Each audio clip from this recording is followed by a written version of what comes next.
Ladies and gentlemen, welcome to the Above the Bar podcast, where each week we belly up to the bar with a new guest, find out what they do, who they are, and what makes them great. So sit back, relax, and enjoy.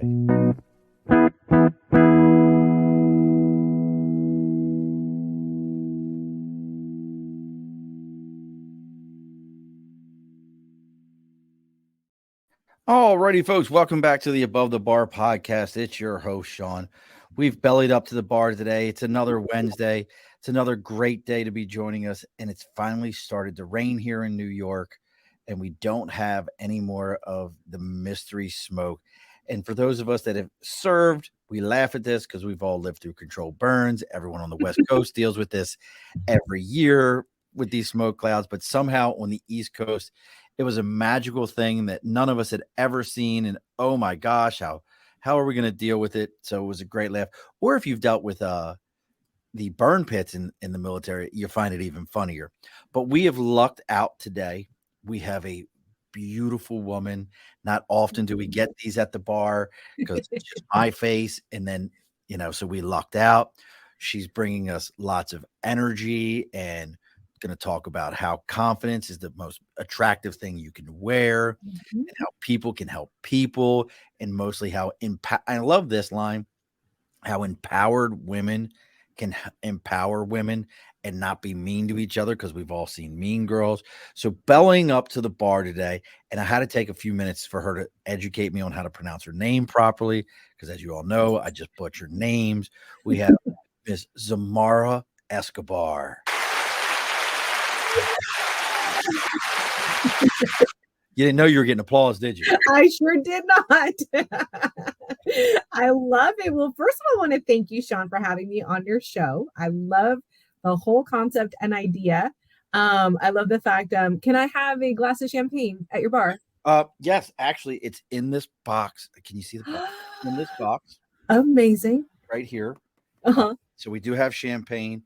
Beautiful. I love that. I may not have the brand everybody wants, but I have pretty much the liquor everybody wants. The brand. Hey, I'm all about good champagne. It should be tasty and not expensive. It's all about like French champagne, right? I was about to say, does it need to be from the Champlain Valley? Does it have to be real, true champagne for you? My favorite champagne actually is from a French deli. Like they have like different delis over here. It's called Moulin. And it's literally my favorite. It's like $25. It's one they bring from France, and it's not expensive. That's how I learned, because I used to, you won't name any names, brands, and I was like, oh, it has to be over $100 for me to be like Cristal. No, it does not. Dom Perignon. It's got to have that name. I mean, don't get me wrong. They taste good, but sometimes we kind of have this mentality that good champagne, because I love mimosas. I'm like a brunch girl every single weekend. You just have to like squirt a little bit of like orange juice. I really don't need a lot of orange juice. You could like spray orange juice on top of the champagne. What's the bottled? God, we haven't even done the show opens yet. What's the bottled mimosa? Like, what is that one? Like, there's the bottomless mimosa? No, the brand. There's a brand of champagne mimosa already mixed together. Oh, I have not heard of that one at all. Oh God, so I was doing our pre-show over on TikTok. Uh-huh. The lady was from Wisconsin that just decided she wanted to talk to me.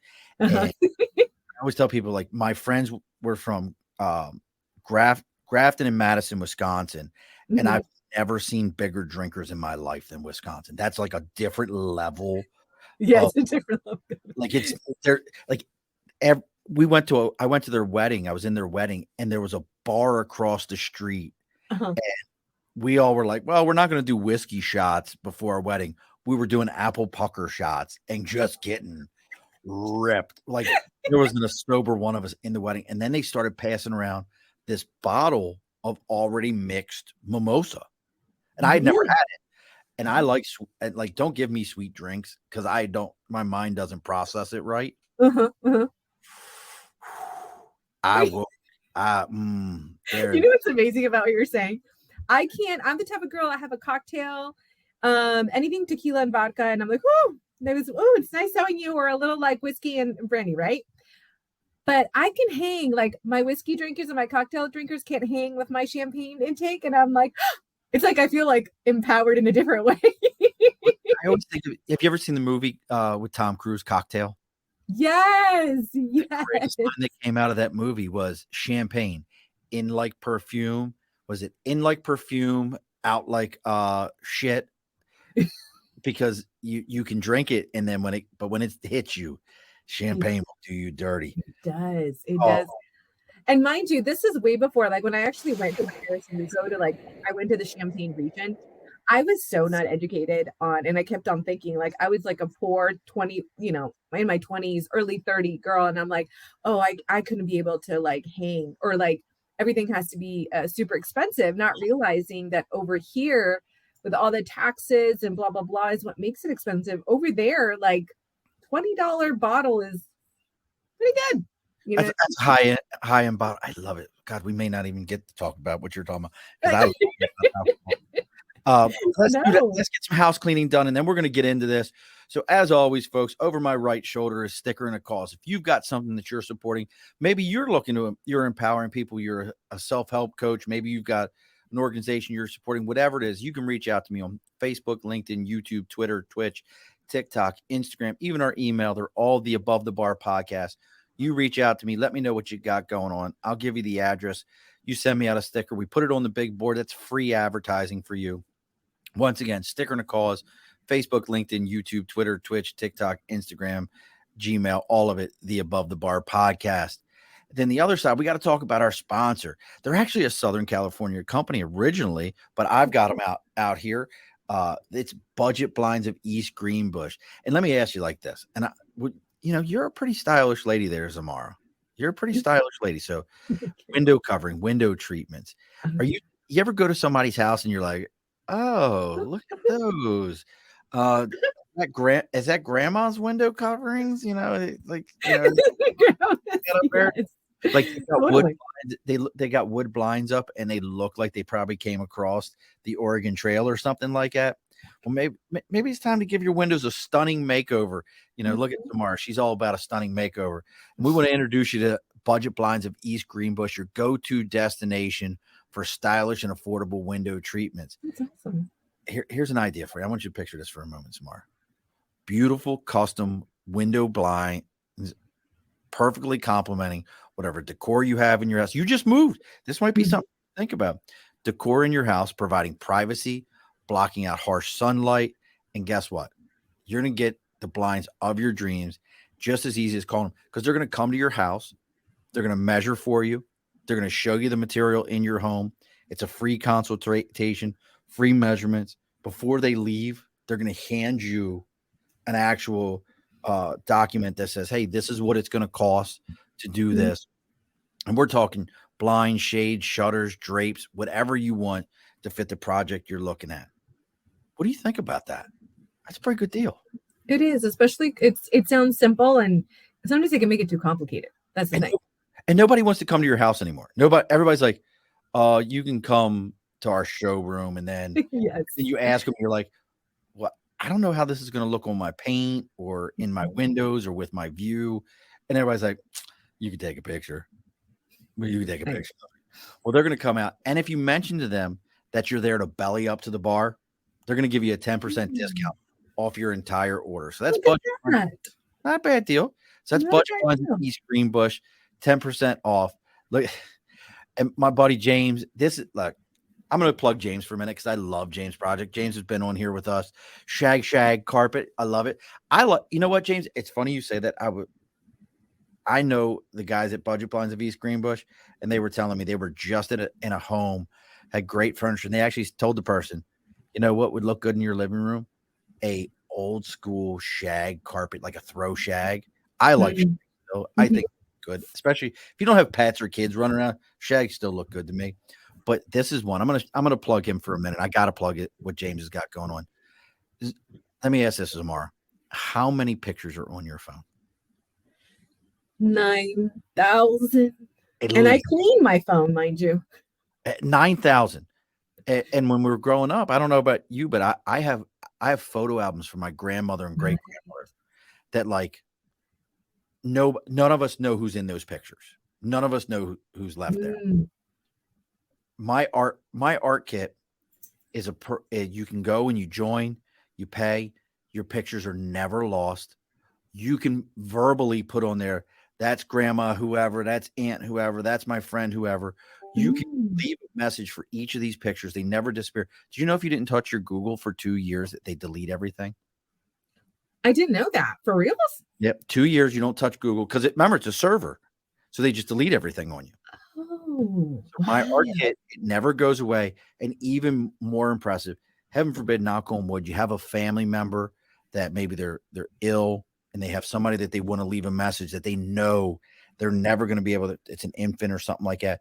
You can actually, through my art kit, you can leave a message and set the timer on it that says, hey, when they turn 18, send them an email or send a message so that they can say, hey, I'm whoever this, I'm your real father. That person who's raised you is not actually your father.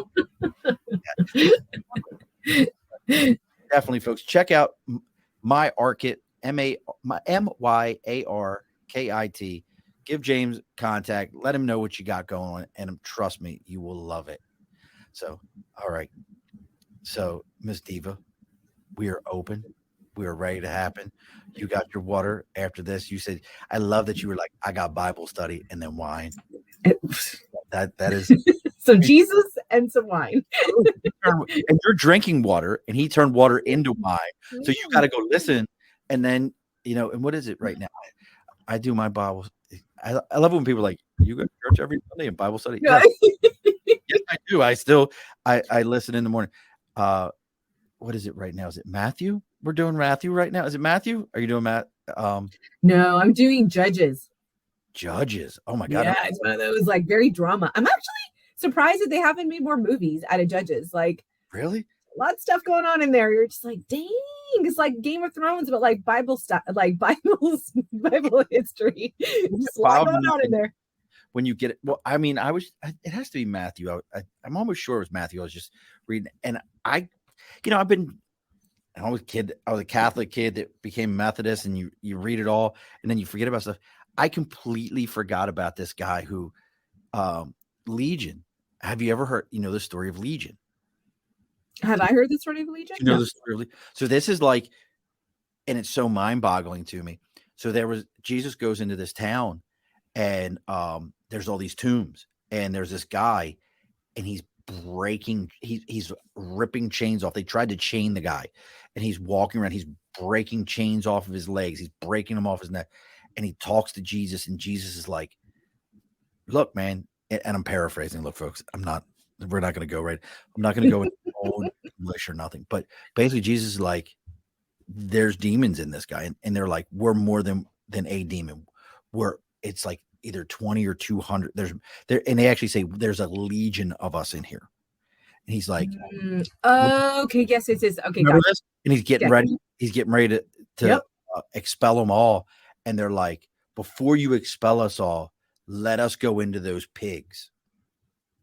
And he's like, fine. And they all go into 200. That's what it was. It was 200 pigs. They go into 200 pigs, and then they run into a river or some body of water, and they drown themselves. Mm-hmm. Mm-hmm. And then the people in the town are like, told Jesus, you got to get out of here. You got to go. We can't have you around here because we don't know what you're doing. And I was listening to that this morning because I just hit play on the Bible. You do? Okay. Well, I'm actually reading, it's called The Story. And it does it in such a format. It's kind of like you're reading, I wouldn't really call it a novel, but it does it in such a way that it's not like verbatim. So it takes like the story as though you were reading a nonfiction, but like more of a story. It's literally called The Story Bible Study. And so literally some of these things that I've read when I was a kid, blah, blah, blah. And I'm getting here and I'm like, dang, this is now making sense. Now I understand Huso and Kier and David and Solomon and all of this, where before it was just a reading, and this Bible study is taking it like I was reading a book, a fictional book, but it's the Bible. Hey, ladies and gentlemen, welcome to Whiskey and the Word. I get off track so much every time. But so tell me, Xiomara, about your website, And folks, if you're joining us, scrolling across the screen, the divawearspink.net, check it out. But tell me what it is, why you created it, and I love the tagline: "Empowered women, empowering women." What is that all about? Well, I've been an entrepreneur now for 14 plus years, Mhm. and I'm the daughter of immigrant parents of El Salvador. And my daddy, when he came, he now has residency up in heaven. But when he was here, he was in sales literally the second day that he came to this country. He wanted, a future for his family and to leave a legacy. And when one of the things he always taught me was, baby girl, if you look at people with just a dollar sign, I think it's time for you to find yourself another career. Because when you serve, we are to serve. So I'm in sales, but we are to serve others. And that really stood to me because it's how I look at others and how I can help the community, how I can be, how I can give my ministry. So for those, Christian believers, my ministry, my purpose, and my calling. Now they are a little different. They have become a little different throughout the years, but I knew that I wanted to serve women in my when it came to my business, not knowing that my ministry would be for both men and women, empowering them in their journey called life. And then when it comes to the business, the Diva Wears Pink, it was empowering women in their journey of entrepreneurship, right? From there, it also stood that, yes, I'm a beauty consultant. I've been a beauty consultant now also for 14 plus years, been serving the community. And I realized when I was with women, I grew up in a home where I had my mom and she taught me about makeup. She taught me about skincare. So I thought all women had that.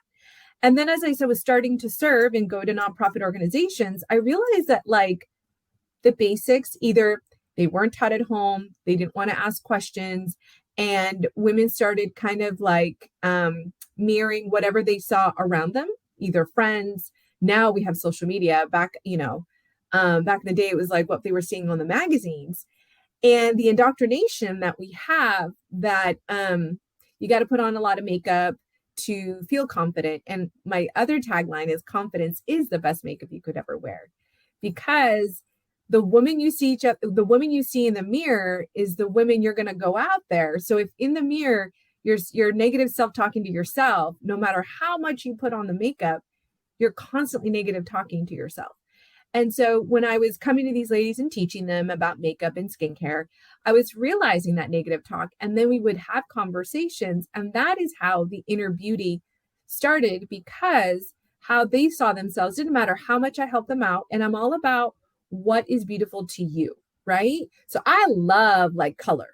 But that doesn't mean that when I come to a consultation, I'm going to be like, oh, and you need this, and you need like 50 minutes of contouring, and you need all of these lipsticks. Like, no, if the woman says, I'm looking for some like color that I just don't know how to like apply makeup on, I started noticing the things that they were not confident in. So they were going into a job interview and they didn't know if they were good enough for the job. And the makeup was just a superficial side of it.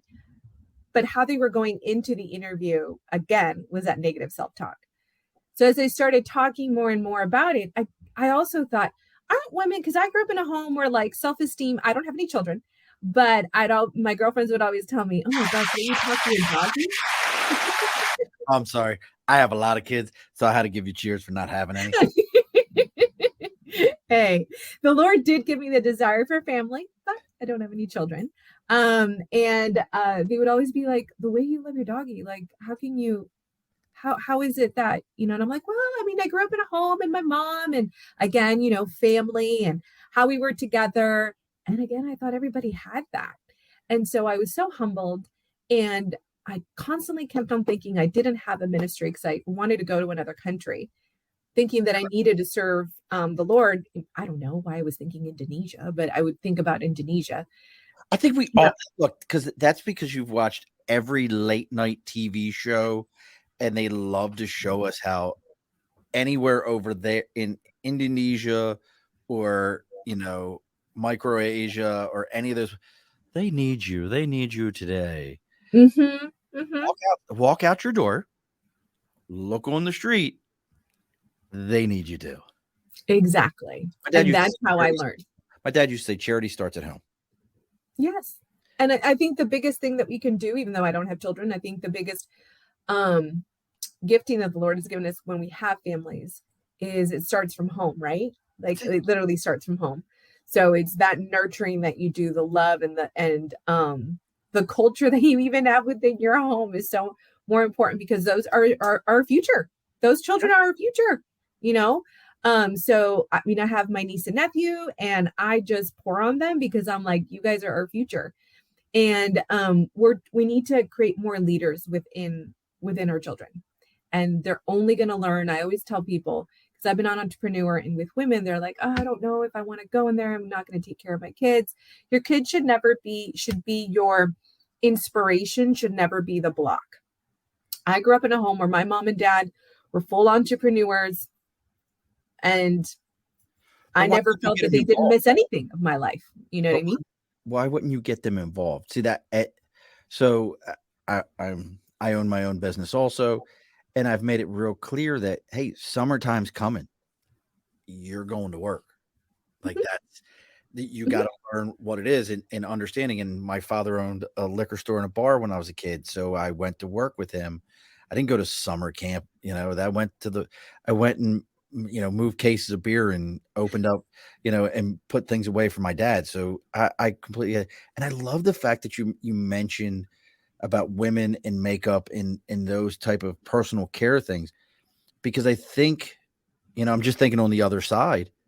I know a lot of young men, no one's taught them how to shave, how to, my mother, I talk about my dad, but my parents divorced when I was 11 and then married each other when I was 18.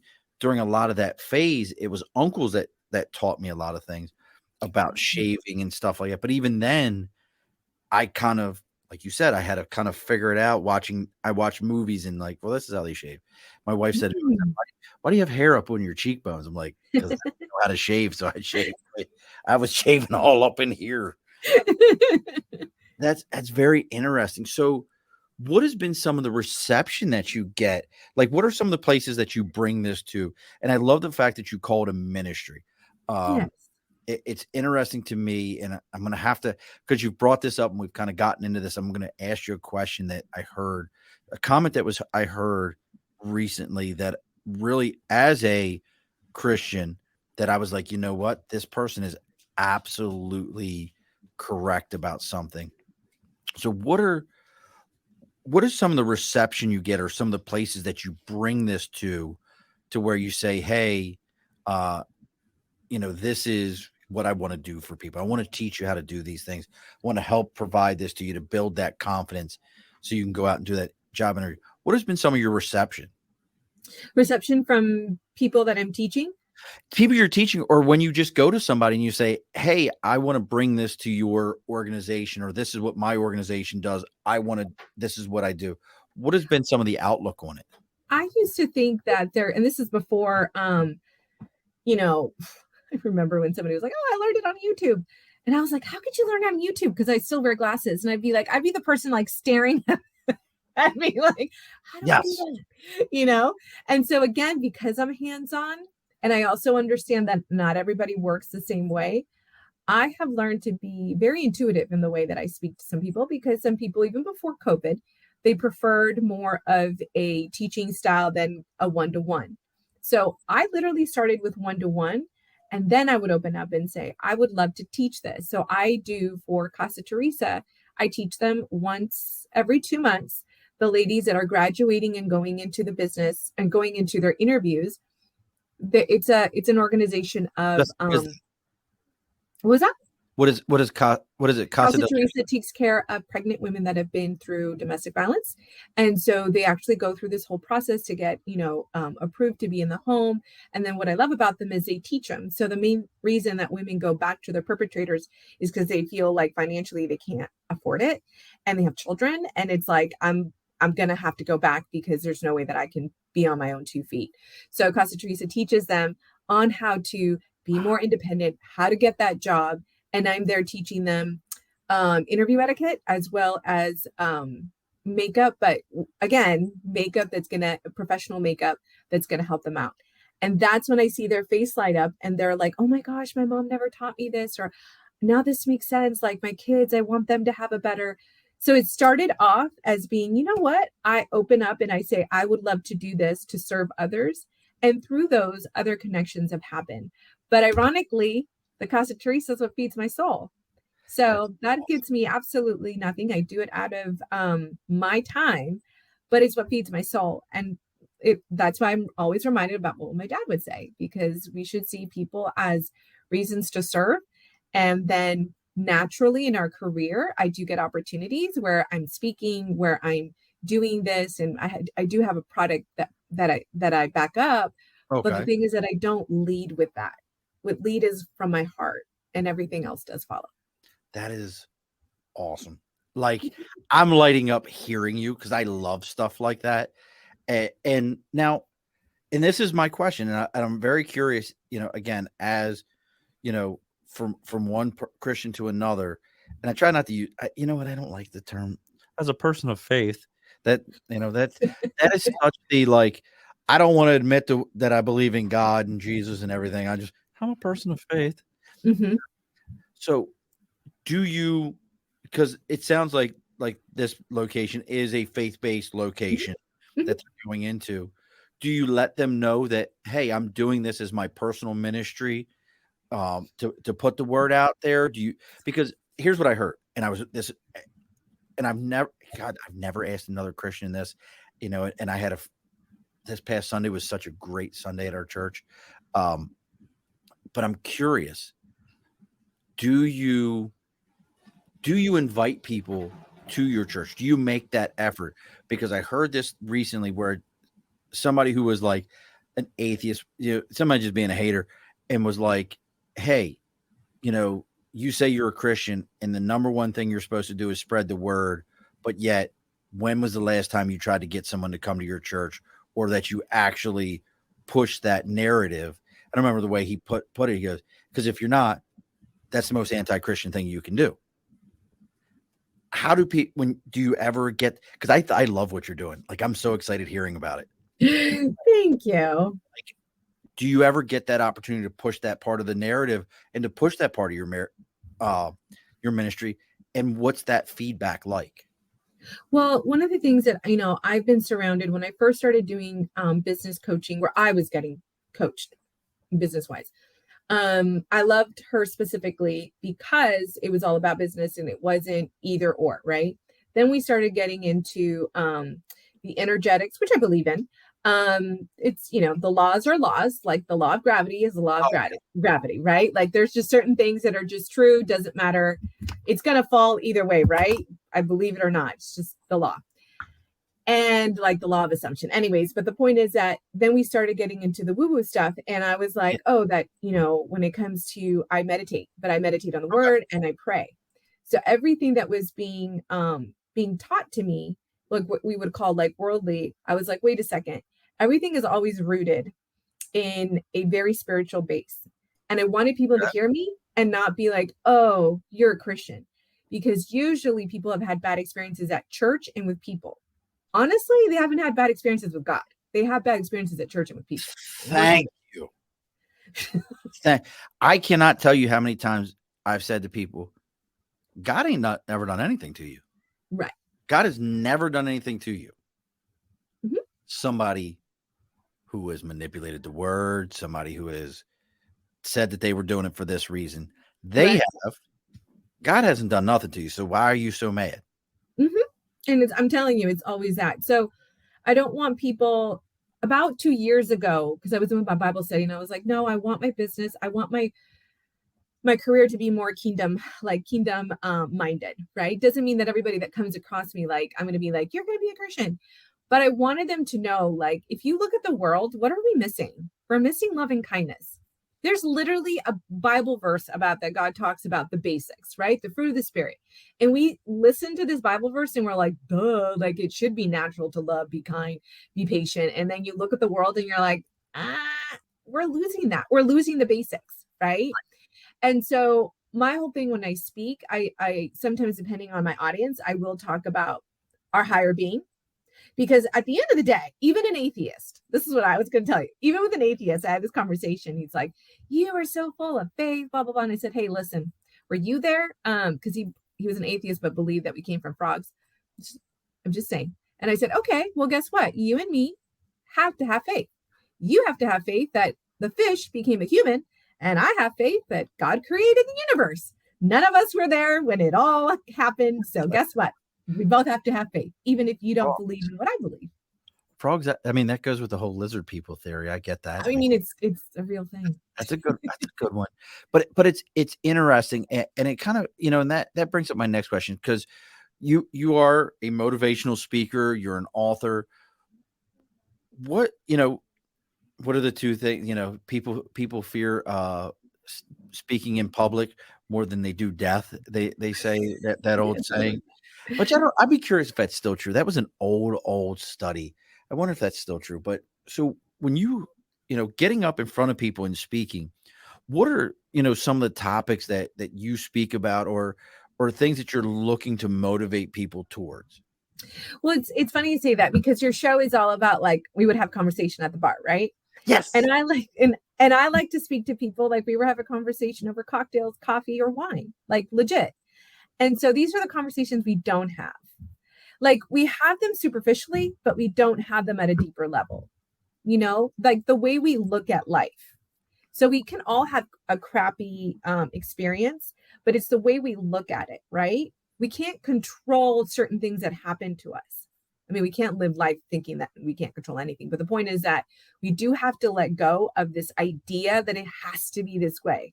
Because when we're so down that it has to be this way, you don't allow God, in my case, to come through and work through me. Because there's a reason. There's even the bad things. There's a reason why we go through things. There were two things that I prayed for the most in my life, and none of them became true. Okay, so he did not restore a relationship, and my daddy is up in heaven. But I think God did answer my prayers, not in the way I wanted them to, right? I didn't want my God to have residency up in heaven. I'd prefer him to be here on earth. And I would have preferred for that relationship to have been restored, but it wasn't. But I see myself now, and I let go of that about 6 months ago.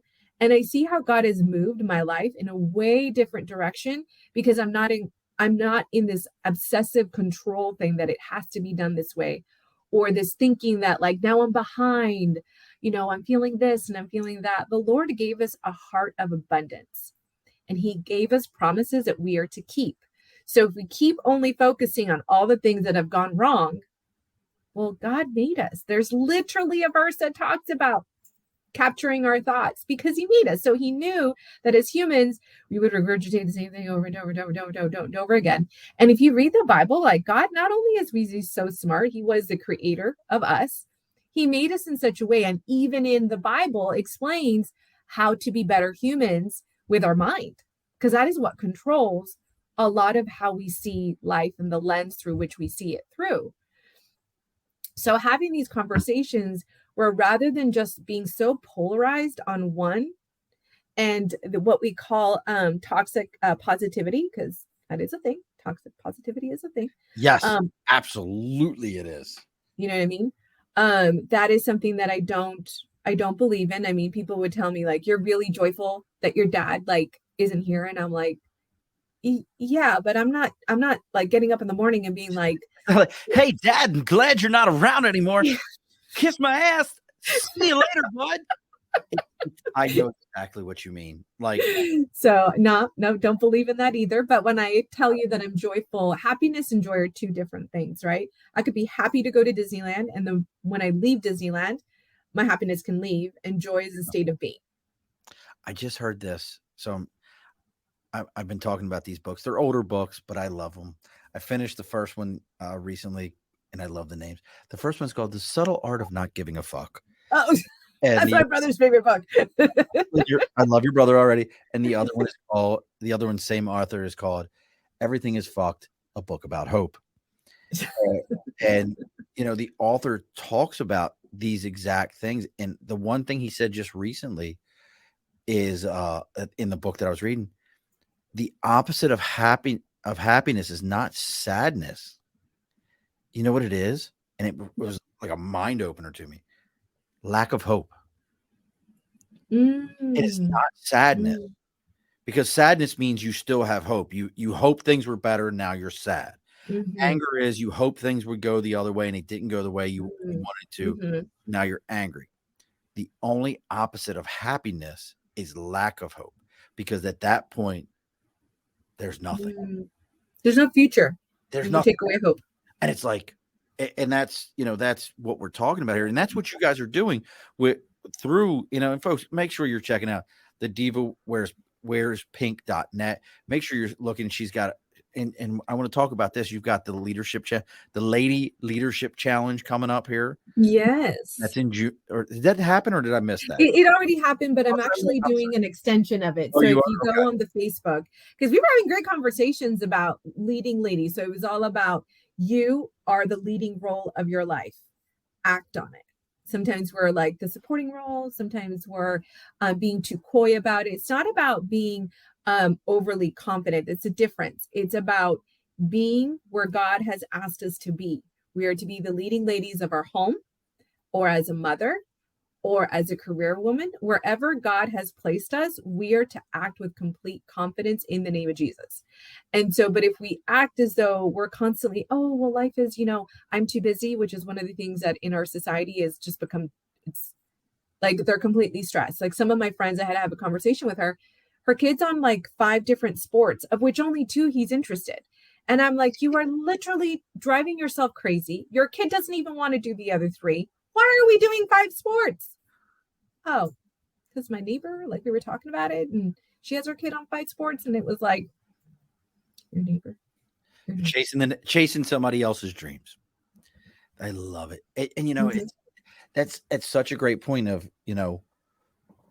again, it gets back to that hope piece. Are you following your thing or somebody else's? And that leader, I think that's a big thing also. You're talking about leadership.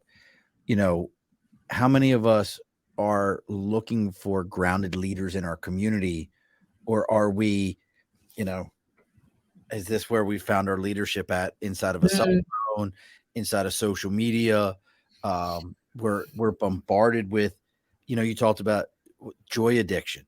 We're bombarded with people that are like, hey, I'm on my way to Cabo right now.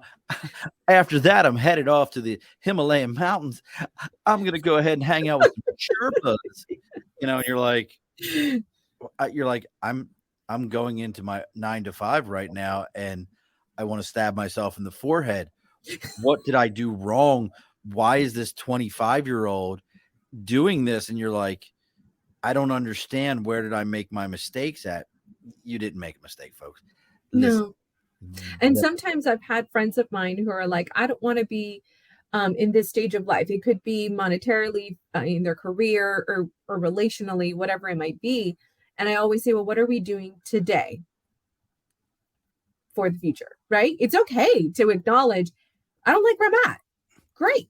Let's acknowledge it, because there's no steps to move forward with that. The next question is, what are we doing to do 1% better every day towards the goal that we want? Like, if we want to be a millionaire and we keep on complaining and we're having the same job that only pays XYZ amount, but we know we have to either get another degree, maybe a certification, maybe do some studying, passing an exam, but we keep just complaining. I mean, at one point you got to see yourself in the mirror and go, well, the answer is right there. And sometimes those are, again, conversations that we don't want to have, but I do them for myself, So when my relationship that I wasn't restored, I had a couple of options, and I was like, I'm going to choose to be the Xiomara in the future needs me to be better today, so that when I'm cheering on New Year's Eve, or I'm just putting in a holiday, that today's Xiomara needs to be 1% better. And so I know I need to do that every single day to get to that goal. Now, it doesn't mean that I'm just going to do a magic wand. It's an intentional work that I do inside, which is my Jesus time. And then those conversations that I have with God, because that's the thing, right? God's not a genie. So let's not only pray to him and ask him for all of these favors. He does say that he will give us the desires of our heart, but sometimes we don't really even know what the desires of our heart are. So that's why he isn't answering. There's no clear communication of yourself of what you desire. That's why I say purpose in life should be more than just making money. Now, choosing a career that you are passionate about, that you're good at, that you use the giftings that God has given you and you use them for that and for the ministry. Like now we're attuned to what we're good at, attuned to the fact that we're giving back, and we're not this expectation of being abundant. Now the Lord did give us an abundant mindset, but what did I forget the verse again? I'm awful at Bible verse tracting, but you and me both. Don't stress it. There is one that talks about how like God will help you, but God's not going to help you with things he's already given you, right? He's given you a sound mind, or he's giving you these talents and you refuse to use them. He can't help you in that way. But if you use your talents that God has given you and you pray through that and you ask for guidance, he will give it to you. But we're so distracted, and the noise, yes, literally being quiet is one of the hardest things as a human that we can do, which is why I meditate.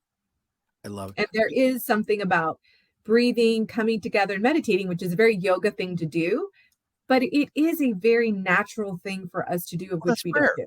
It's what prayer is. People mistake that. You hear like the yoga meditation, but prayer is meditation. That's exactly. You don't even have to call it meditation. You say, well, I take my time to breathe and pray, because your mind's going to wander, whether we like it or not. We're human. But the other side of this, and I'm curious of your approach. So it sounds like you've talked to some folks, and we all run into them here and there, where they have, this is uncomfortable. The conversation we're having, very open conversation that says, hey, you've used your faith to help women, to help other people move along. You found a way to create the ministry in your heart for other people. And I love it, Xiomara. You have no idea how exciting this is. So you've used that to help other people, to grow for them. What has been your approach, though, to that woman who, she might be in that home and she's getting ready to graduate, but she's only there because it's a program. She doesn't care about it. She's there. It's a program. I was in a bad situation. I love that you used the term perpetrator. I love that. I've never heard that used that way. I love that. But, they're not in that mindset. They just are looking to move forward. How do you approach that person to make sure that they understand that, hey, look, it's okay to not be there? To quote another verse, if you don't know me, you'll never know me. It's okay. It happens. We all find it at our own time. You might be in a hospital bed when you find it, but how do you approach those folks and to help them? Because I hear from you, you're very faith-based, but some people they're angry towards it. I think, for me, I've had people tell me that, and I'm still kind, because the Lord still asks us to be kind to everyone. And I think by being more in God's character, that's what character is not a conversation. It's not something we really talk about, right? We talk about status. We'll talk about what you're doing, like, to career, like, the family, the kids and all that, but we don't really talk about character. But character is the one who literally is what you carry every day, right? Is how you make your choices, not necessarily right or wrong. Yes, right or wrong, but it's it's your compass, right? It's your character. And so when somebody has told me, it's nice, it works for you. Good for you. Like I've been told that. It works for you. Nice. So glad it works for you. I'm glad it works. And I'm like, no, it's not just for me, but I understand. You always have to understand where people are coming from. Because a lot of people, when they're in those positions, they're so used to constantly having to defend themselves, to defend their children, to defend what they're doing, survival mode. And survival mode does not give you the opportunity to trust other people. They haven't been given the opportunity, because those who they've trusted have completely demolished, which is like something I'm wanting to get into, which is more of like trauma-informed coaching. I learned that trauma can be little t trauma or big T trauma. And I always used to think like, oh, I've never had anything really happen to me. But I mean, there's things along the way that I've learned. And that's something that I do want to start incorporating. And I'm learning how to be better incorporate that in the future. So to be able to speak to people from an understanding standpoint, rather than just this is what you should do. Right. I love that. I love that approach. And we're getting ready here. I hate the fact that we got to close the bar here. No worries. Like we haven't even scratched the surface of everything that you've got going on. And I do want to talk about that. Like I said, folks, check out the divawearspink.net. you can see everything that Xiomara's got going on. So now you did say you do have a product line. Mm-hmm. Now is that I know you said for 14 it's 14 plus years, yeah. Nate's a good friend of mine. He could probably use some beauty tips. I mean, he's got to sneak up on a glass of water. I mean, he needs all the help he can get. Already close to 9. You don't even know how to tell time. Time flies by, brother. It does. Him and I got some good shows coming up, though. I love Nate. But so kind of rolling back to this, what is that product line? You know, you said 14 years of beauty stuff. And folks, look, if you're listening to my audio, I know it sounds great. Take a moment and go look at Xiomara. I'm going to say it. I don't care. She can get mad at me. She's a beautiful woman. She looks like she's going to tell me like, oh, thank you in a minute. But if she's older than 25, I don't know what I'm doing. Yes, I am. Oh, wait. I meant for 25-year-olds. She looked like she's 25. So, but what sets your product line apart from others? I want to talk about that for a minute. I mainly think it's because I come from more, and please have a virtual coffee with me and I could talk more about the actual products and brand. I'd love to have more of a one-to-one conversation with you, but you just click the link for a virtual coffee. Now that's the Diva Wears Pink.net. .net, and there's a Calendly link on there that they can do a virtual coffee date with me so that we can have more of this conversation. But I learned being the girl that would go to the skincare counter or beauty counter and would buy a ginormous amount of money, would come home and have absolutely no idea what I was doing or what I had just bought, because the girl just kept telling me to buy. So then I came from a different approach where I wanted to remember your name. These are all things that my girl, the girl behind the counter for 14 years could not get my name. Didn't get my name. And mind you, she was the same. It's not like I had different ladies coming. You had the one. Counter. This was your one. This is my one. The name, my foundation. You didn't have to be like foundation beige 415, but you could at least be like, oh, I think you're beige, whatever. And so I was just a person that would come over to her beauty counter. Mind you, they get commission over what you get. So that's how I approached it. Beauty where I'm more of a consultant. Hold on. Beauty is commission sales? Like the girls behind the counter? Is that commission sales? I didn't know that was commission sales. I mean, they get their base, of course. Right. And then whatever they're, selling, they get either depending on the line. And now this was years ago. Things could have changed. But back then it was like a bonus. Like a spiff. Or, yeah, definitely. And I was the girl that I would always get everything. So they'd be like, she's an easy one. Target number 1. Come on now. I'd be like, and I would always raise my hand like, yes. So because I've literally told clients, you don't need everything. You need the things that your skincare needs, not the things just because I have boosters and I have retinol, you might not be ready for that. So we need to slow it down. Like we need to go to the basics. Nobody ever told me that. But I realize now, and people appreciate, is that like we're doing baby steps. You can't go from like 0 to 100.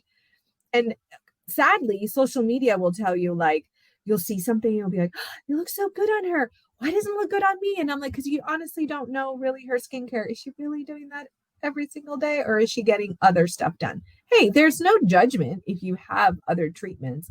I just believe in aging gracefully.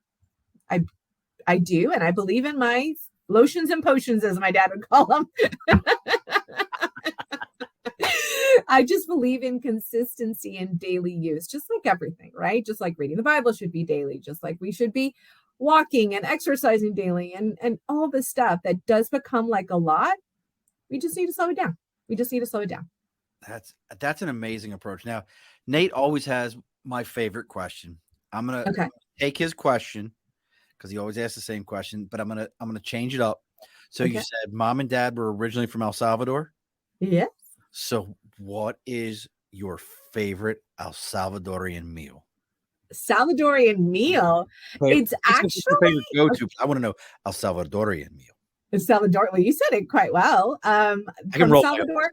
I can roll my They call it salpicon, which is very interesting because I'm now flexitarian. Flexitarian just means that I'm vegan. Like for me, it's 4 days out of the week I'm vegan, and then I eat meat whenever I decide to. But salpicon is beef. Say the meal again. Say it again. What is it? Salpicon. Salpicon. all you do is you take the meat, you mince it, you mince mint, you mince some onion, and you mince some like beets, and then you put lime and onion, and you mix it. Oh, it's so good. And then you mix it, and then that is like a solid meal. I mean, pupusas are, people know mainly about El Salvador, but salpicón was one of my favorite things that my mom would make. Or when I go to restaurants, it's definitely something. It's my go-to. All right, now wait a sec. So salpicón, and hopefully I'm saying perfect. Perfect. Said it perfectly. Is it like, are you eating it? Because I'm hearing what you're saying. Are you eating it over rice? Are you having it with something? Like, what do you? I don't do over rice, but the typical meal would be salad, salpicón with the meat, all like that. And mind you, the beef is fully cooked, Okay. Boiled mainly, and a salad and rice. Boiled, really? I know it doesn't sound fantastic, but it's just the way that it's, you know how ceviche people will be like, oh, that's fish and it's raw, but it's cooked. The meat is cooked and they just mince it like really, really small. I'm actually surprised you didn't say ceviche. I'm surprised you didn't say it like a ceviche or something like that. Well, ceviche would be more like, that'd be more like Peruvian. Obviously, Mexican have their version of ceviche. We have our version of ceviche. But my favorite ceviche is by far Peruvian ceviche, like by far. I have a friend. I used to work for Amtrak and on the railroad, and he is Peruvian. And the craziest thing, I didn't know. So he educated me. We went to a Peruvian restaurant in New York City. I didn't understand the Asian influence on Peruvian food.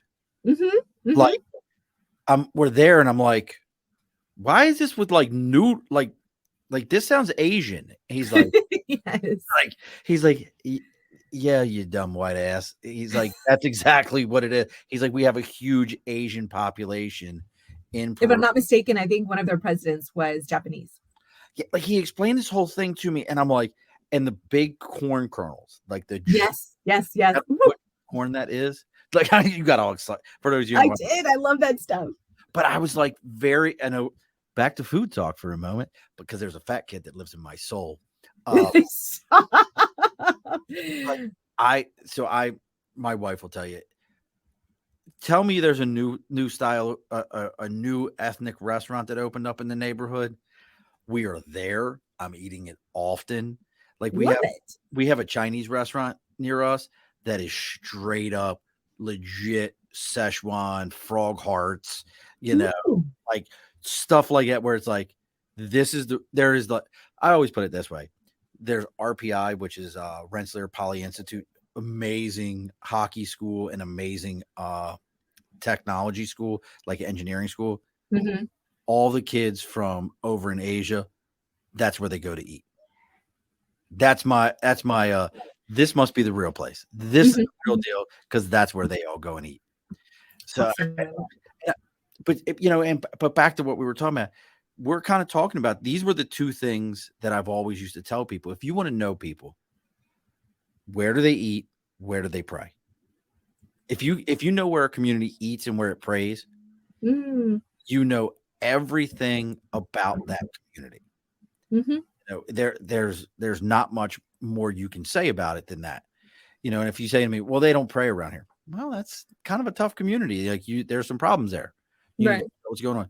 Well, they don't eat together. That's probably because they also don't pray together. They don't do those things. And I truly still believe that. In a lot of cultures, like, El Salvadorian cultures, listen to what you say. I always think of Latin American cultures as very much still faith-based cultures, still care about their faith. And do you still do your Sunday dinners or whatever? I grew up with those kind of things. Was that stuff that you grew up with? Oh yeah, absolutely. And it was, it's even something now that I try to do with my family and friends, is to host and bring them together through food.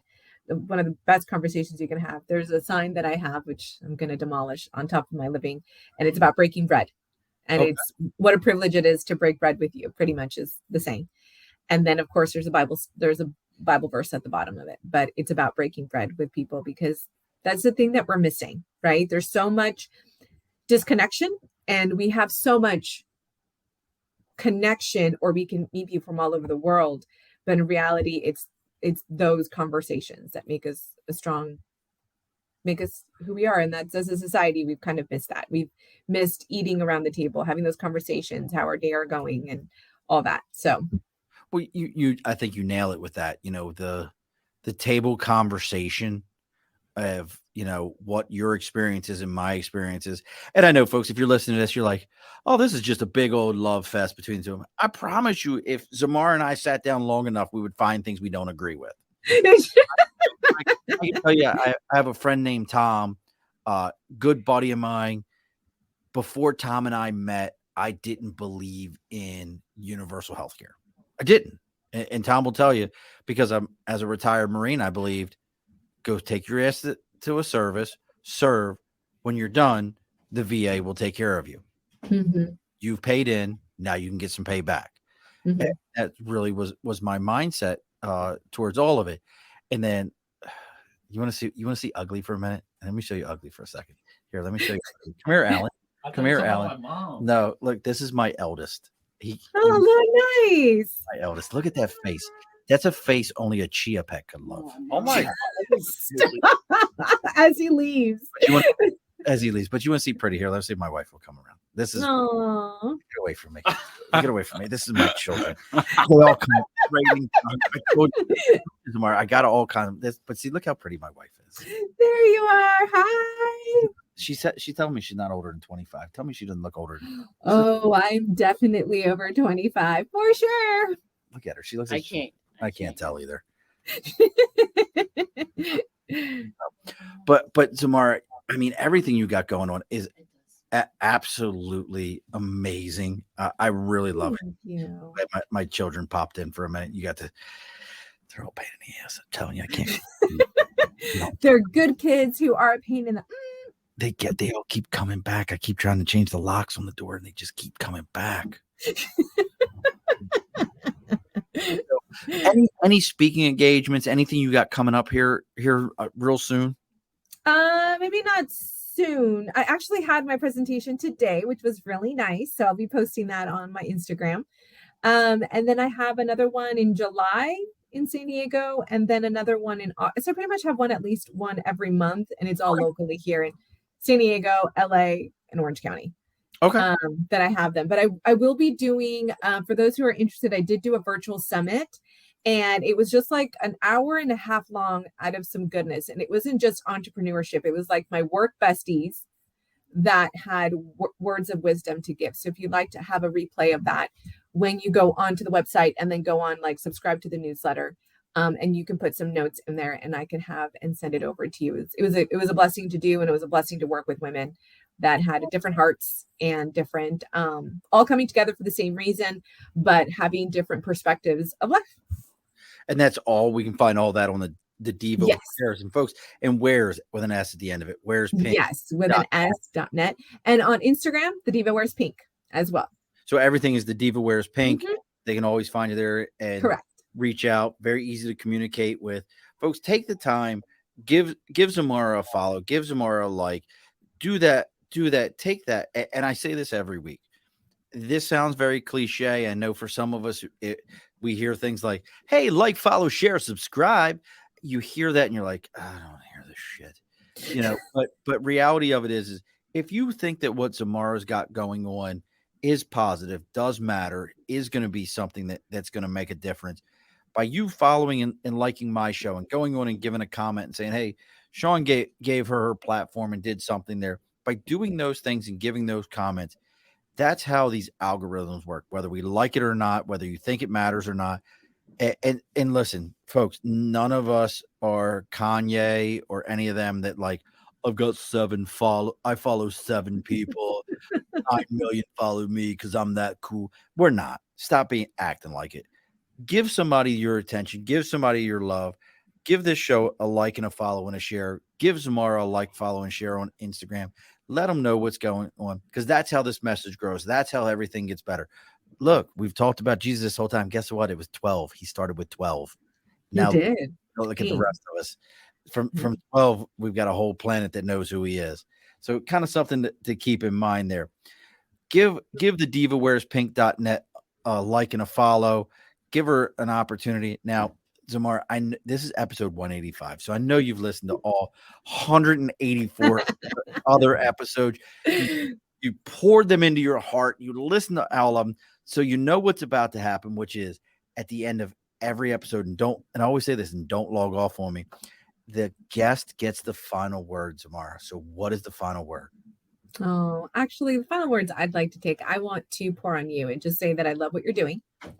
I love that you have a platform that you're welcoming people to come on, and you're a man of faith, and I can tell. And you're a man with a leader of your family, which we are as men. You guys are called to not only be men of faith, also lead the family, and we need to have more of that in the world. So this type of interaction that we have in these conversations, I want to thank you. So I just want to take the time, honestly, to thank you for the opportunity. And like I said, I always say, if you need a checkup from the neck up, I'm your girl. All righty, folks, be sure to push your stool in. This has been an Earplug Podcast presentation, found on earplugpodcast.com, iTunes, SoundCloud, and wherever your favorite podcasts are found.